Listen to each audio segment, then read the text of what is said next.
Hi friends, ഇന്ന് പഴം വെച്ചിട്ടുള്ള റെസിപ്പിയാണ് ചെയ്യാൻ പോകുന്നത്. നല്ല പഴുത്ത പഴം എടുത്തിട്ടുണ്ട്. ഞാനൊരു 5 എടുത്തിട്ടുണ്ട്. അത് മിക്സിയിൽ നല്ലോണം അരച്ചെടുക്കുക. നല്ലോണം അരച്ചെടുത്ത പഴത്തിൻ്റെ മിക്സിയിലേക്ക് കുറച്ച് അരിപ്പൊടി, കുറച്ച് മൈദ, പിന്നെ കുറച്ച് ഏലക്കായ് പൊടിച്ചത് അത് ചേർക്കുക. ചേർത്തതിന് ശേഷം ഒന്ന് ഇളക്കി യോജിപ്പിക്കുക.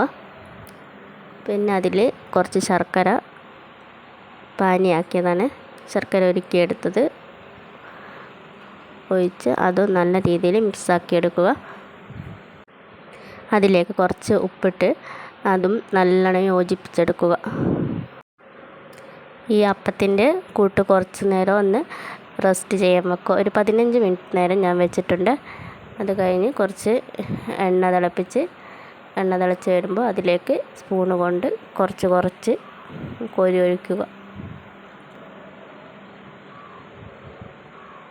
ഒഴിച്ചതിന് ശേഷം ഒരു സൈഡ് ഒന്ന് ആയി വരുമ്പോൾ എല്ലാം ഓരോന്നായിട്ട് മറിച്ചിട്ട് കൊടുത്തിട്ടുണ്ട്. നല്ല രീതിയിലൊന്ന് ആയി വന്നപ്പോൾ ഞാനത് കോരി മാറ്റിയിട്ടുണ്ട്. ഇത് രണ്ടാമത്തെ ട്രിപ്പ് പിന്നെയും ഓരോ സ്പൂണിൽ ആക്കി ഒഴിച്ചിട്ടുണ്ട്.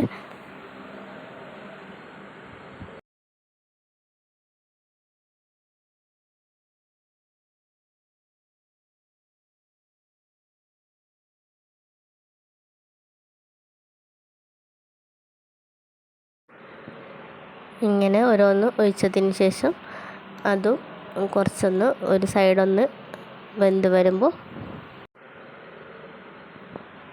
അതുകൂടെ ഒന്ന് തിരിച്ചിട്ട് കൊടുക്കുന്നുണ്ട്.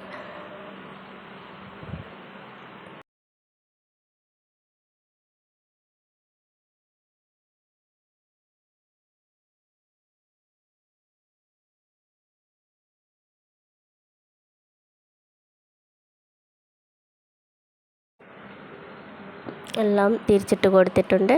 ഇപ്പോൾ കണ്ടോ, നല്ല കളറ് വന്നത്, നല്ല കളറ് ഇങ്ങനെ മാറി വരുമ്പോൾ ഇത് കാണുമ്പോൾ തന്നെ മനസ്സിലാവുന്നു വെന്തത്. അങ്ങനെ എല്ലാം കോരി മാറ്റിയിട്ട് ഞാനൊരു പ്ലേറ്റിലേക്ക് മാറ്റിയിട്ടുണ്ട്. ഇതാണ് നല്ല രുചികരമായ അപ്പമാണ്. എല്ലാവരും ഒന്ന് ട്രൈ ചെയ്ത് നോക്കണം.